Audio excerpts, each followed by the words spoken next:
so that we can get started. So welcome everyone, welcome to this JTFN webinar. Thank you so much for typing some excellent suggestions into the chat box. We asked you to put any ways that you are celebrating or any things that you are celebrating at the moment. And there is such a great range of stuff. We've got Shabbat, virtual Seders, lots of birthdays, Zoom candle lightings. Yeah, lots and lots of birthdays. Someone put their mum's birthday, lots of games as well.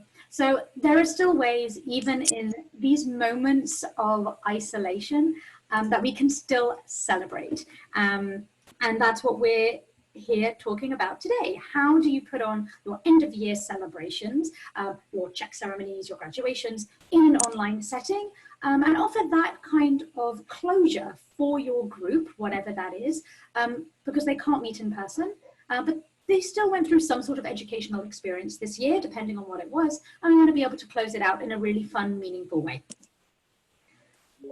So for our webinar today, we're going to cover lots of different things. We're going to cover planning and invitations, team involvement, how to get the teams actually involved in the back end side of doing your celebration, having guest speakers and non-profit representatives, creating a celebratory environment and how to do that, and looking ahead to the future, and Q&A at the end. So if you have questions during the presentation, feel free to put them in the chat box. We will try and get to as many questions as we can at the end of the presentation. So if we can't get back to you right away, we'll try and address those at the end. But so that you don't forget your thought, please put it in the chat box and we will get back to you. So I am now going to hand over to Ilana to take it away. Hi, thanks. The first things first, just like any event, whether you're doing it online or in person, you want to make sure you're thinking about who should be in the space and celebrating with you. So you want to consider who's getting that invitation, whether it be parents, siblings, friends. Are there stakeholders at your organization that need to be there? Are there funders that maybe need to be there? And especially for our teen philanthropy programs, obviously the grantees need to be there. There might be also organization staff from your organization who, you know, a CEO or an executive director that you want represented. So the first thing first is just making sure you know who the guest list is, and thinking about Zoom, are there any limitations on how many people can be in the space? So you want to be thinking about all these things. The other thing is that as you invite people, you want to set expectations. So one of the things that happened when you came into this space, everybody was muted as they came in. And that's something that you can set up in advance in your back end, and just make sure that people aren't going to be distracted with lots of different people talking as they come into your space. You can also set expectations on attire. Is this going to be a formal event? Are you going to ask people to show up in a certain formal business attire, or can it be more casual? Will it have a theme? You might, you know, have a pajama event. I don't know. But you want to set that also in your letter. Requiring RSVPs, especially now that we're meeting online, you're gonna need links to send to people and passwords, and we'll get into some of the issues on security a little bit later in the session, but definitely make sure that people are RSVPing. And you can use certain things like paperless post. You can use Outlook and calendar invite and an email like we did today.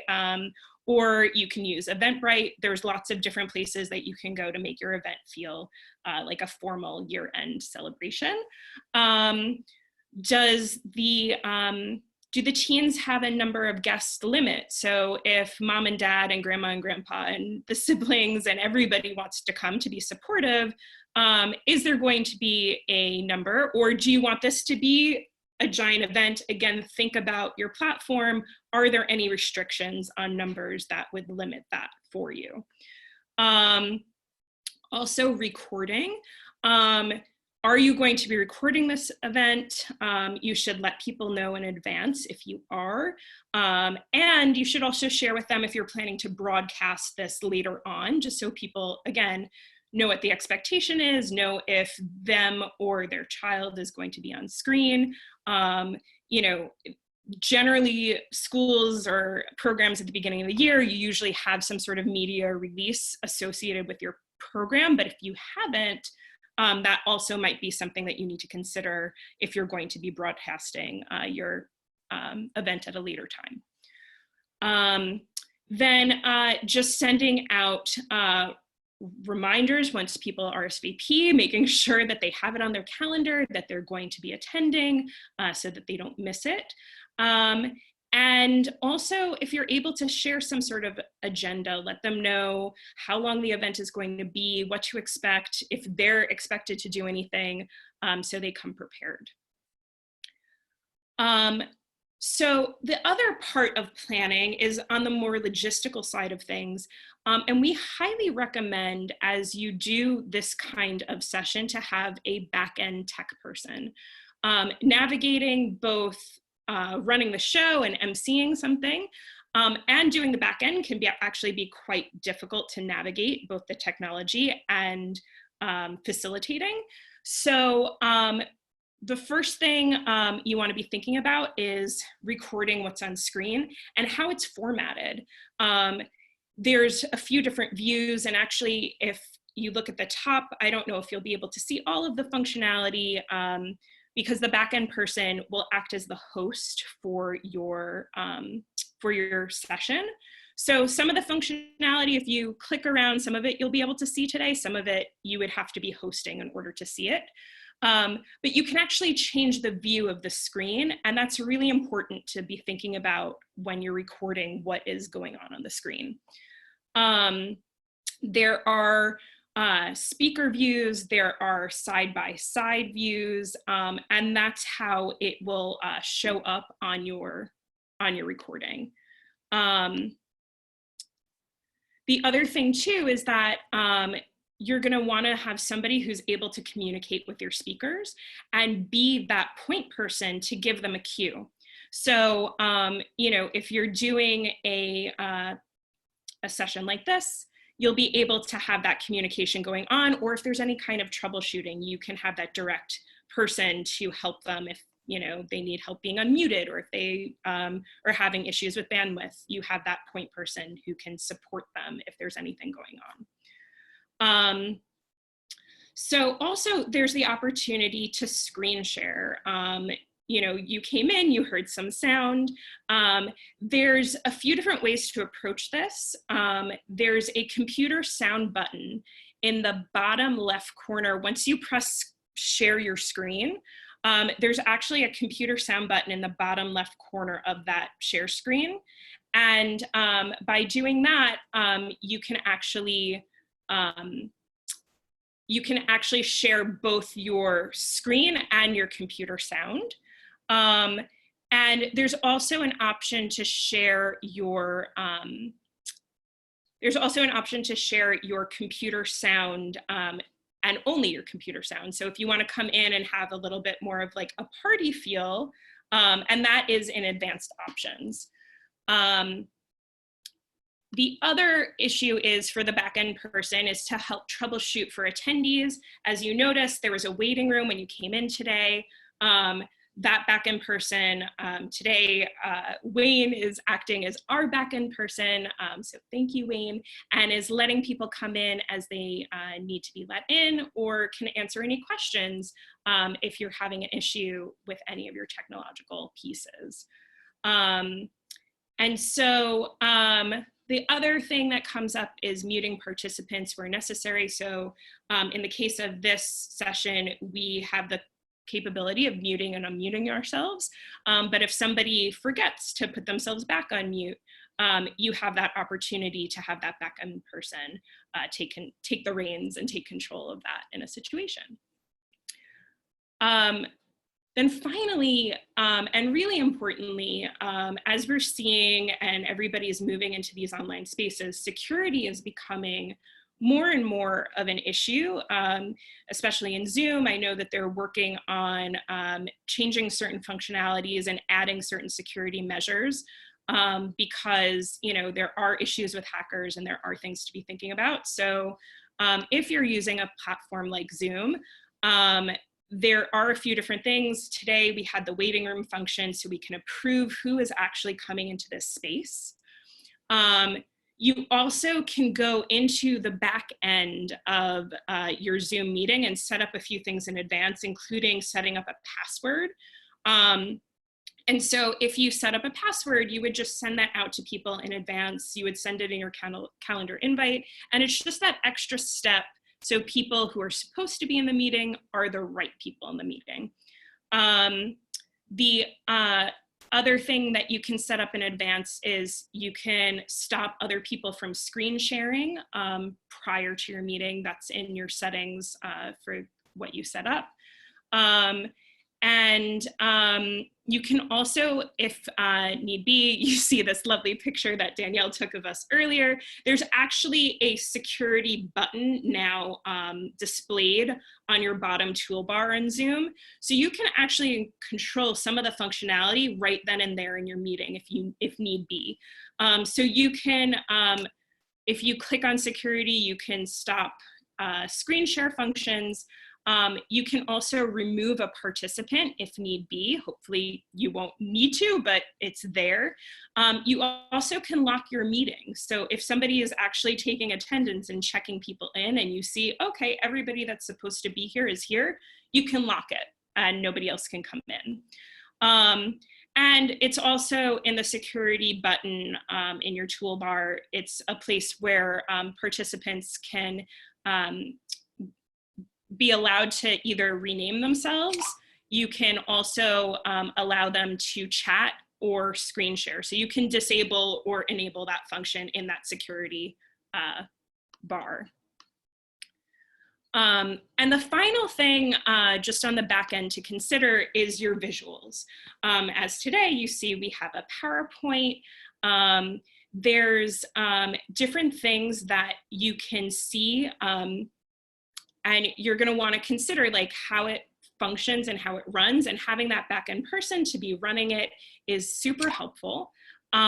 You also want to consider how it's going to show up with the speakers. So are you having, if you're having somebody speaking, do you want the full view of that speaker to take over the screen and stop your PowerPoint share? Or can it be a side-by-side view? So these are just all the things that you want to be considering and thinking about as you do your back-end planning.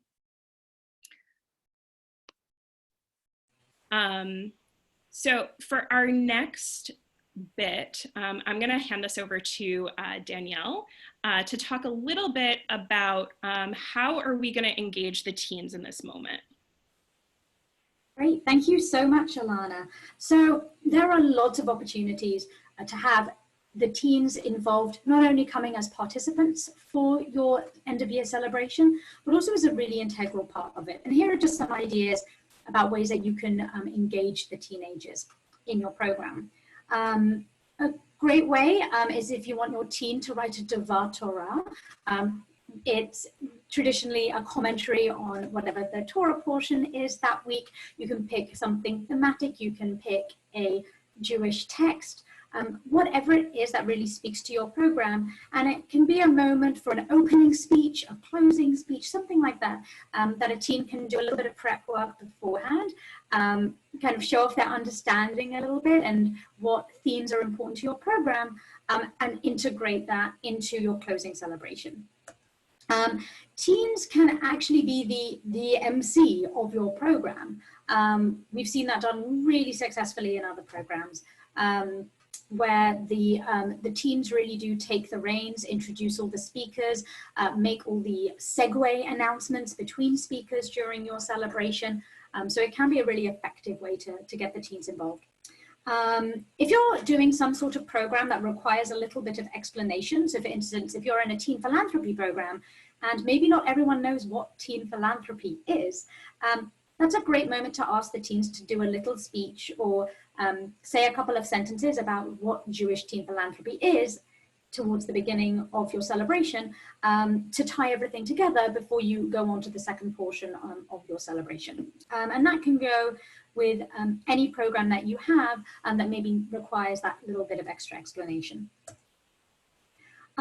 If you are doing a granting ceremony, then teams can also do a summary of the grant recipients. Sometimes that can be the grant recipients themselves can talk about themselves and their own organization, but it's also a great addition for the teams to do a little bit of description as well and say why they chose that particular grant organization. You might have some guest speakers coming in, and for teams to introduce those guest speakers and again make those kind of segue moments a little bit more seamless is for the teams to take on some of that as well. Really great way to incorporate a few different methodologies and different things into your celebratory session is to include a teen video. Maybe it's the teens' experiences, maybe it is their kind of their own, their experience of being a program in their own words. And the beauty of it is they can record their pieces individually, they can send it to you, and then you can stitch it together in fairly basic editing. There's lots of free video editing apps and programs. And you can put it together in a teen video. You don't have to bring people together. They can film themselves in their own home. So we actually have an example video that Laura Schultz actually made for us. So credits for Laura. This was a video that we made with our Youth Ambassadors Council. And you can see in that video, each teen has individually recorded their segments. Laura provided full instructions about framing, lighting, where to position yourself in the frame. It was partly scripted, so the little video clips that the teens were sending were on point and could be used in an editing format. So I'm going to stop my share now, and Alana is going to share a little bit of our video.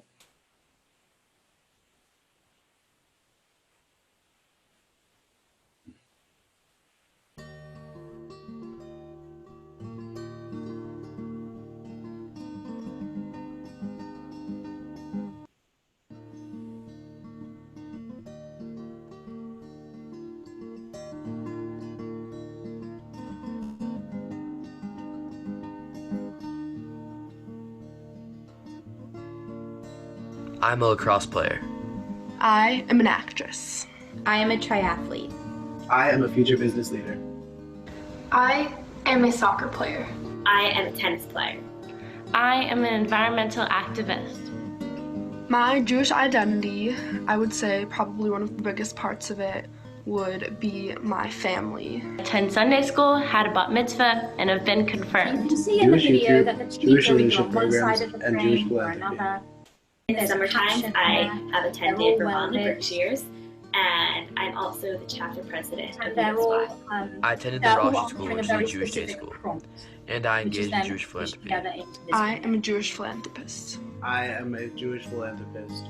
I'm a Jewish philanthropist. I'm a Jewish philanthropist.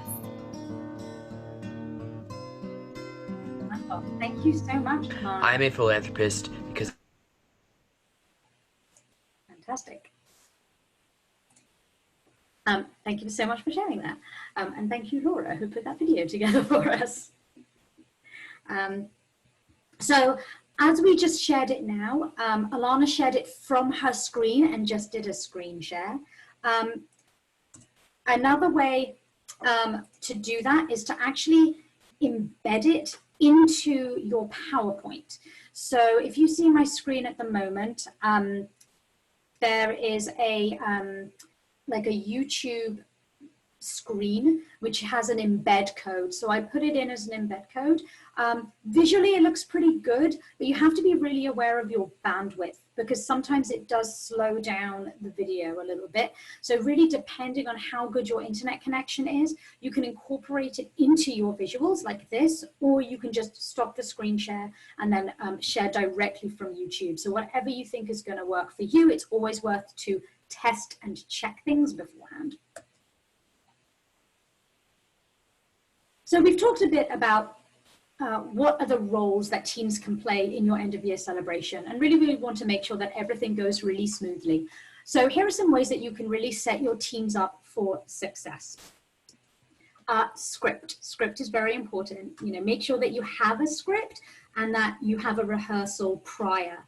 The script is very important because it ties directly into a muting and unmuting plan. If you have several teams and several speakers, you want to make sure that the person who is speaking is unmuted and everyone else is muted.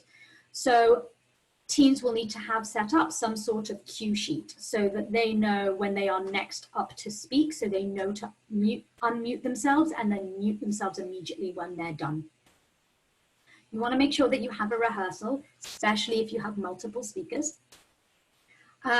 And you want some sort of way to have side conversations with your speakers so that you can remind them who is next up, who's speaking next, sending out reminders. Zoom does have a chat function, but it either broadcasts to everyone or you can pick a particular person to speak to. So you might feel it more useful to set up an aside WhatsApp or GroupMe or another type of chat program to have those kind of back-end conversations with your teams. Also, the tech side, the back-end tech, could also be run by a team. If you have a team who really wants to be involved but doesn't feel comfortable speaking in public or doesn't feel comfortable being on camera, this is actually a really good role for a team. So now I am going to hand it back over to Alana, who's going to talk a little bit about guest speakers and nonprofit representatives. Thanks, Danielle. So just as we set up the teams for success, we want to set up our guests for success. And so part of that is going to be, there was a script for the teams. Make sure that the guests have access to that script and their part, whatever their speech is going to be, is included in the script. Also asking them to send you the materials that they need for their presentation. If they have videos from their organization that they want to share, make sure that that comes in advance so your back-end person is prepared and all of that can be integrated. The same thing with logos should be shared in advance so that way you can highlight the organization that they're coming from and share that out in your promotional materials. They should also be prepared, if they can, to attend the rehearsal with the teams. Again, it's just a way to make your event go more seamlessly and have it all gel together. And if everybody has had that chance for a run through, it really prepares you for the live event. Also, people like to talk and have a lot of important things to say, but we find that setting a time limit is really important and that they should share their speech with you in advance. And that'll help with the flow again of your program and making sure it's concise and that you get to everything that you want to get to. You also would want to meet with your guest speaker in advance, set some of those expectations, walk them through any bits about the technology that they need to know. But just having that one-on-one conversation with them, I think will be helpful in being prepared for your celebration. And then finally, at the end, for Jewish Teen Philanthropy programs, there's usually some sort of in person, we give a giant size oversized check. For graduations, we hand out a certificate. There's usually this physical element of receiving something. And so if you were doing that as part of your event, we can do that virtually. We can create a digital image of a certificate. In this case, we have an example of a participation certificate. For our Jewish Teen Philanthropy programs, we could include an image of a check, but having something pop up on the screen and reading a name or in our case, organization name, and just letting the participants come up and accept in this symbolic way their certificate or their check is a way to include your final end cap for your celebration. Also, really importantly, we want to create a celebratory environment and make it fun and make it interactive. And to tell you a little bit more about that, Danielle is going to share. Great, thanks so much, Alana. So we're in this online virtual space. How can we make it feel really enjoyable and celebratory? So here are just some ideas for how you can do that. We modeled this for you as you came in. We had music when you came in. There are ways of sharing your music, showing what is on your screen visually, or you can just share your music and have all the people being seen in their screens. So that's kind of a nice way to set the tone for your event and just make it a little bit lively. It also cuts out some of that awkward silence at the very beginning if there's some music playing. Over here you can see if you go into your, this is in Zoom particularly, if you go to the screen share, you'll notice at the top there are 3 tabs, Basic, Advanced, and Files. If you look in Basic, there is a little button at the bottom that says Share Computer Sound. So whatever image you have highlighted, if you have that little box at the bottom checked, it means the computer sound will be shared as well. So if you're playing music through YouTube, Spotify, whatever music player, it'll come through at much better quality than it coming through your microphone. If you go to your advanced settings in the same place up here, you see the option to do computer sound only. So that's what as I was describing before, if you want to see people's faces rather than your screen, but you want to hear the music, that is where you find that function. You could have music interspersed throughout your ceremony, your celebration, maybe as speakers are getting ready to talk, maybe in between videos, or if there is some downtime in the middle, you can also play with that idea too. You can also have live music. Maybe you have a teen who is a great musician and wants to perform a song. You can put the setting in speaker view so you can see just the person who is speaking or performing, and they can actually do a bit of a music performance. So we spoke a little bit before about time limits for speakers. So we want to think about time limits and timing for the whole of your online celebration. Really, an hour is max. People have a very limited attention span when it comes to online programming. We're just saturated with it at the moment. 30 minutes to 45 is even better. You really want to make everything flow really well and try and put as much as you can into that small amount of time. You also want to keep things moving. You want to make things snappy, keep things really engaging, so that people really want to be looking at their screen and join you for this moment. You also want to consider your pacing. So just as if you were doing a session in person, you think about how quickly you're speaking, how quick each segment of your program is, how you're setting up tone, how you're moving from one item to the other.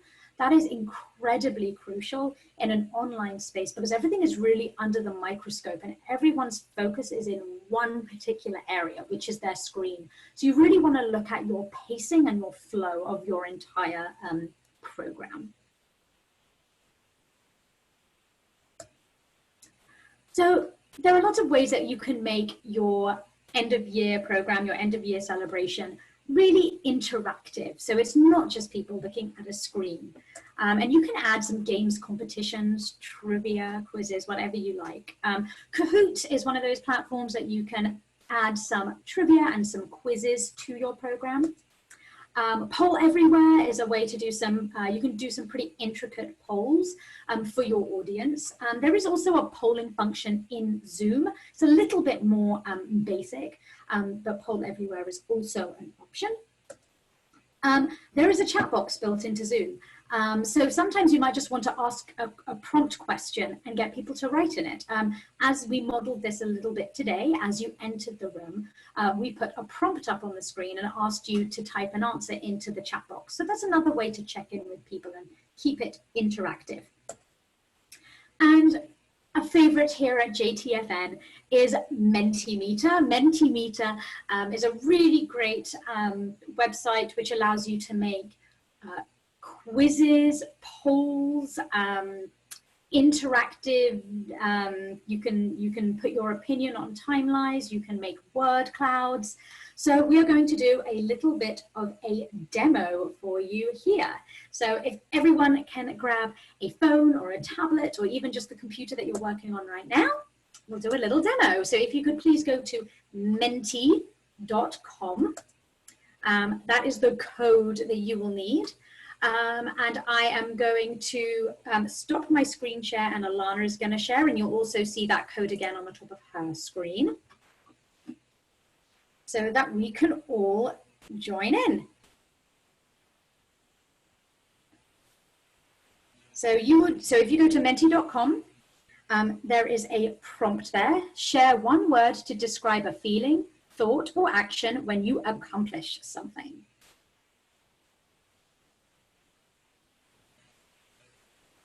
Wonderful. And you can see, because it's a word cloud, it's actually populating as people type.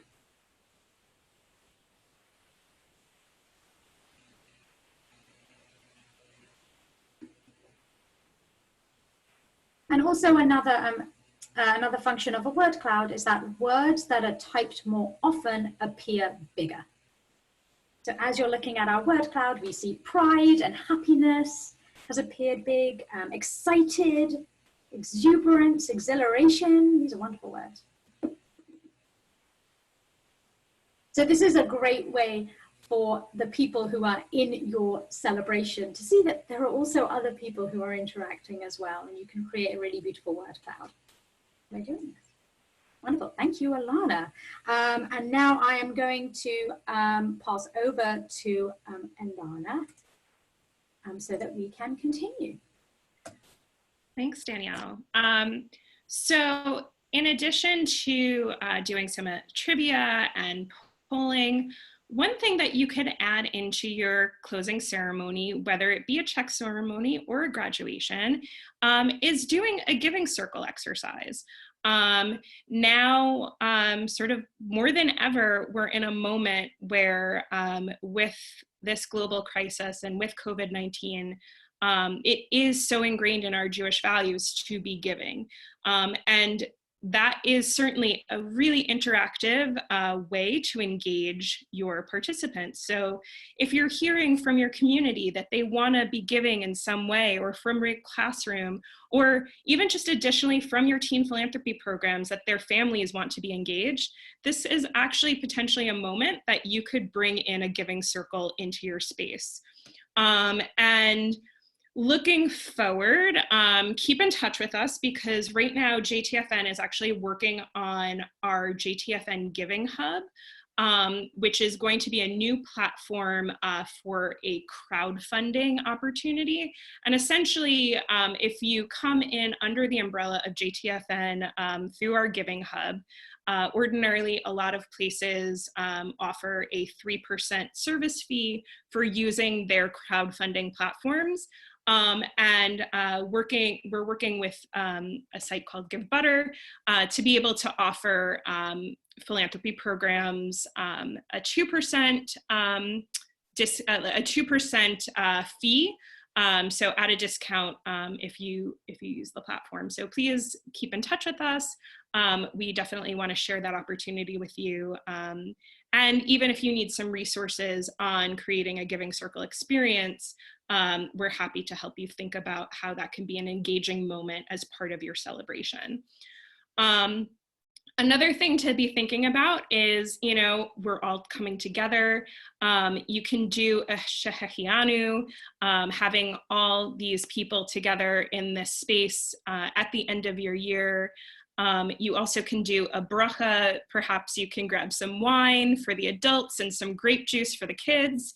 As Danielle is so thoughtfully and helpfully displayed on the screen, there is now the Hebrew, the translate, and the English.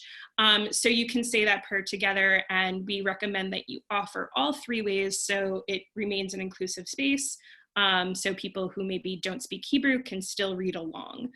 And then finally, something to be thinking about is swag. How can we give something out at our events?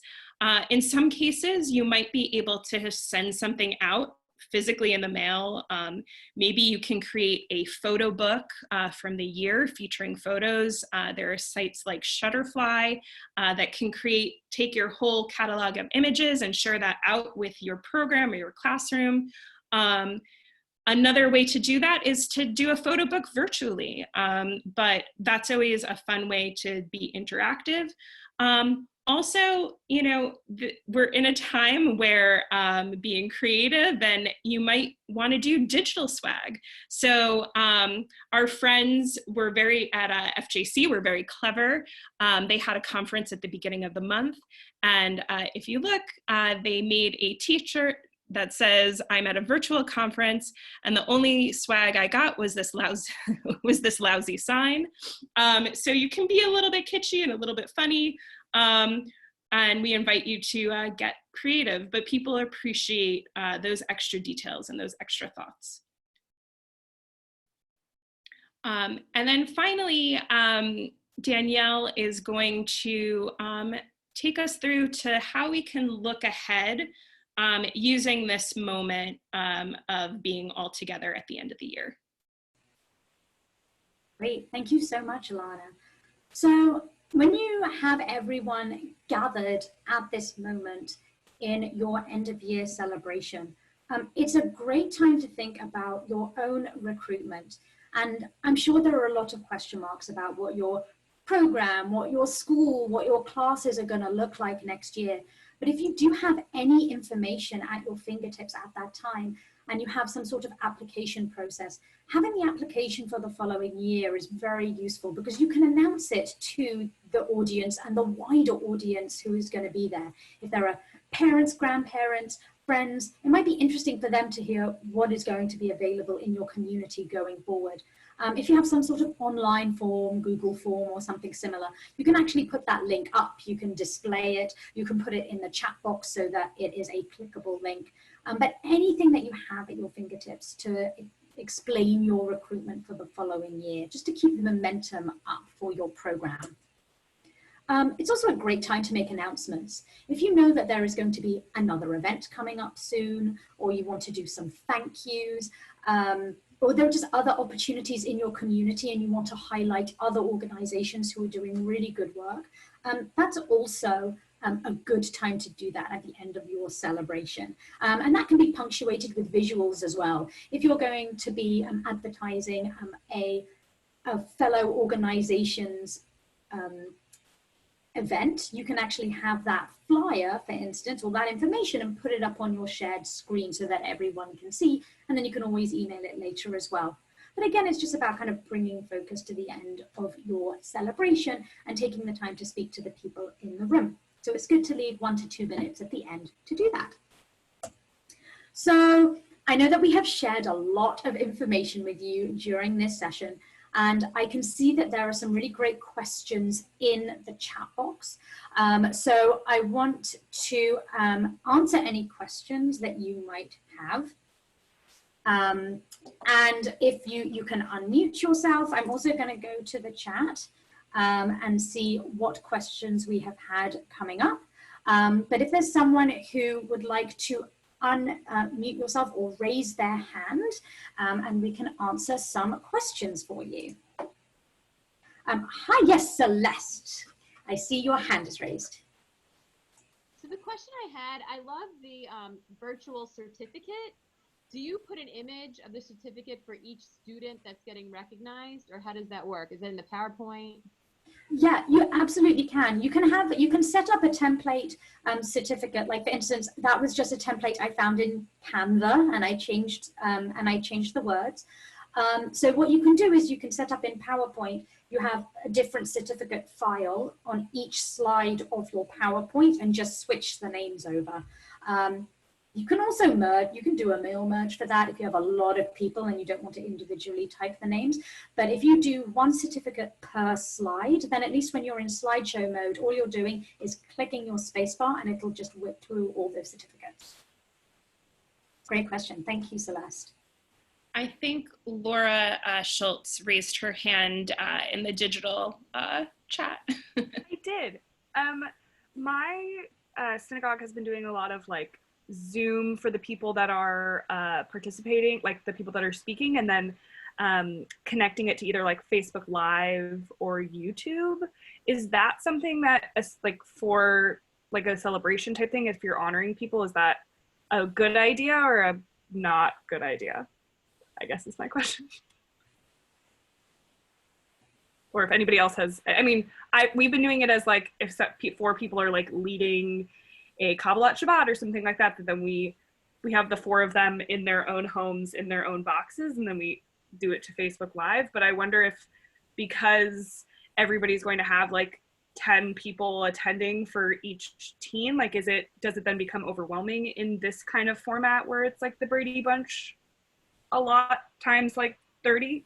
I don't know, just because then it becomes like pages and pages of people. I don't know. Well, if you, go on, Alana, sorry. No, you can, no, so I think like it really just depends on what you're going for. We had actually worked with BBYO a few weeks ago on their JServe event where they actually did do both. So they broadcasted live on Facebook, and they did have hundreds of teens coming into the Zoom space. The thing is that there was instruction about like view, so you can let people know at the beginning of the meeting, like the optimal way to view this event is turning to speaker view.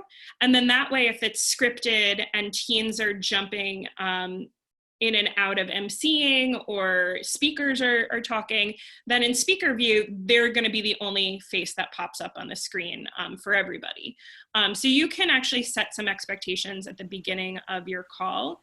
And if you think that it's going to be overwhelming with too many people, you could in fact like have the teens be the only ones on the Zoom, and parents and friends and siblings and whoever else watching on Facebook Live. That is an option, totally. Or like you could actually have hundreds of people on the Zoom and make it work. But then like, there's also like, again, I would say like, think about like going into those advanced settings, making sure that everybody is muted beforehand, and, you know, and give very explicit and clear instructions about like, the only people that should be unmuting themselves are the participating teens, and, you know, things of that nature.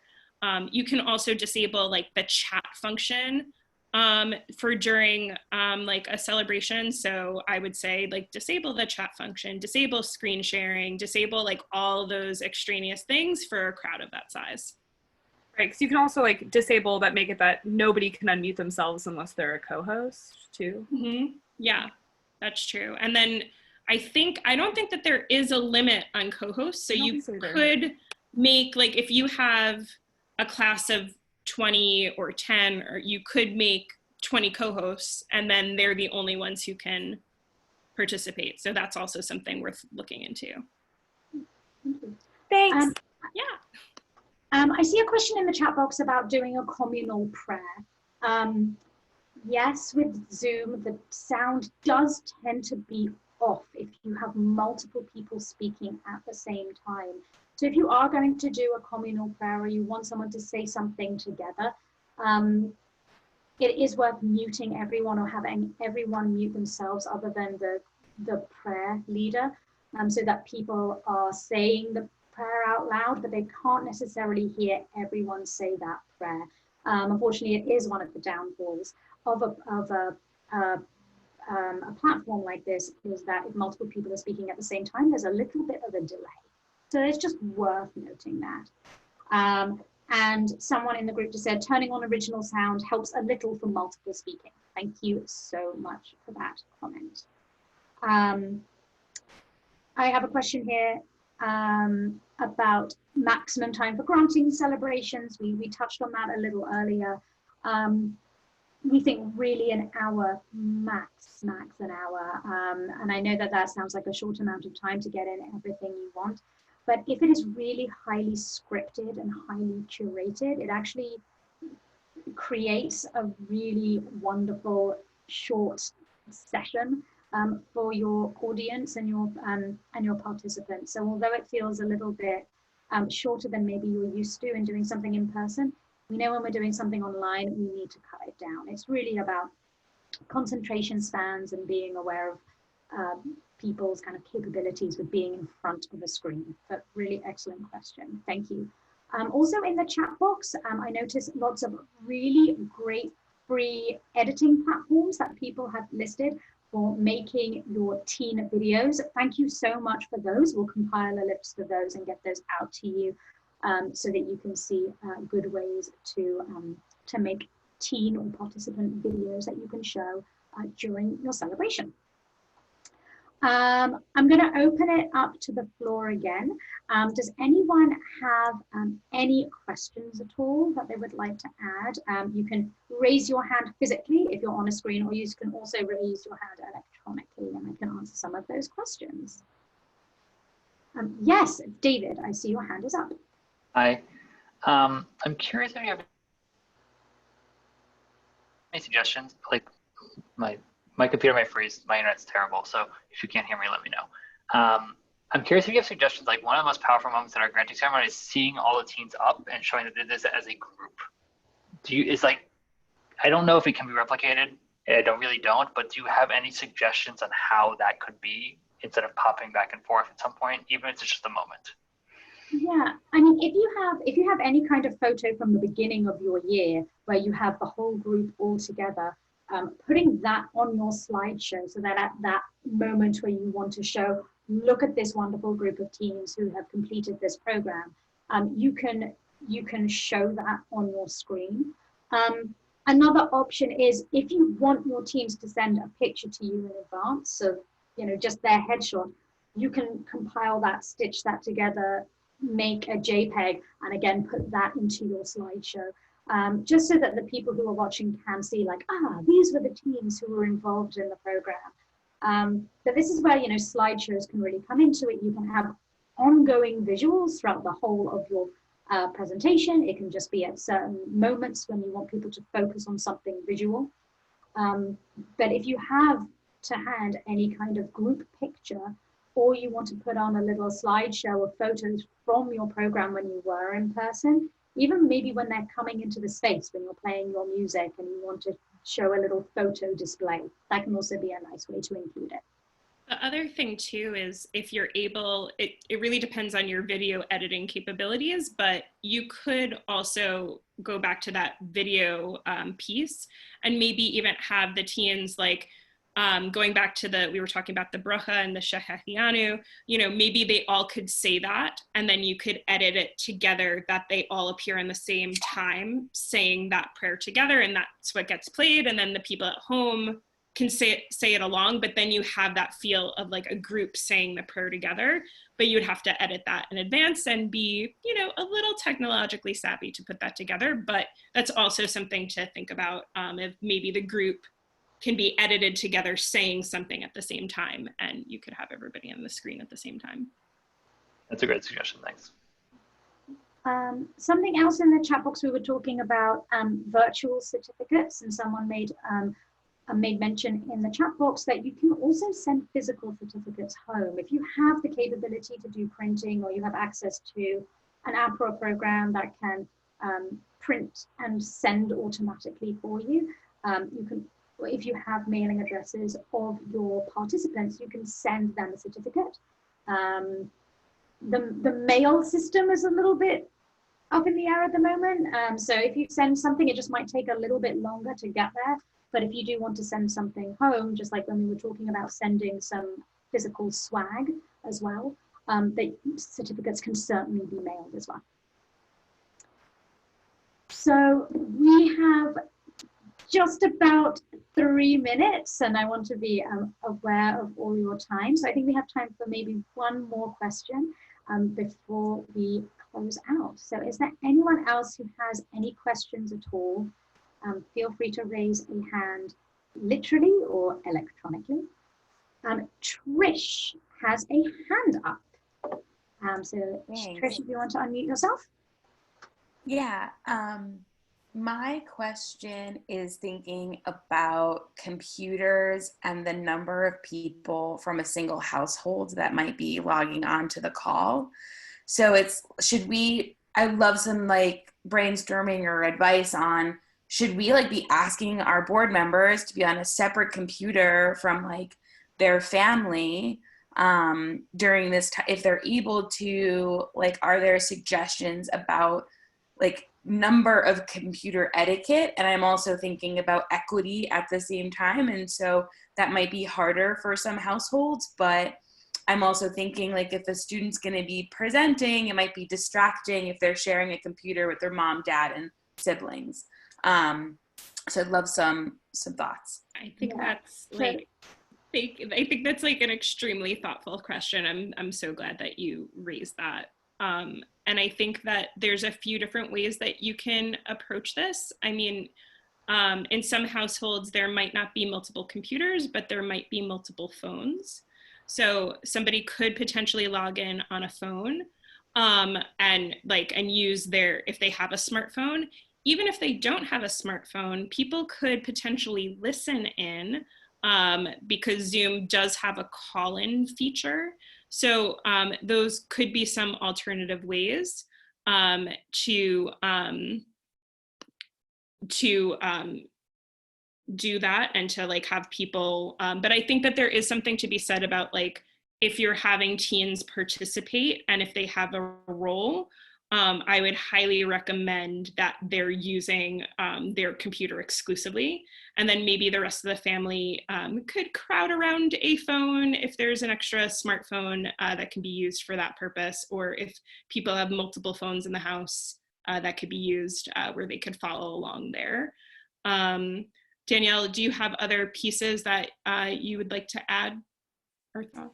No, it's my thought exactly. I think if a teen has some sort of presenting or emceeing role, I think ideally you want to be able to have that person kind of fill the screen as much as possible so there isn't that extra distraction.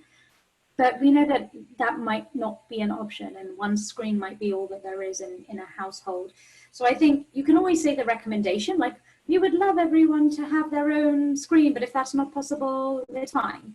I think whatever is going to work for your community, using phones, different items. There's also something quite nice if you have a whole bunch of people in a household all crowding around a screen and watching together.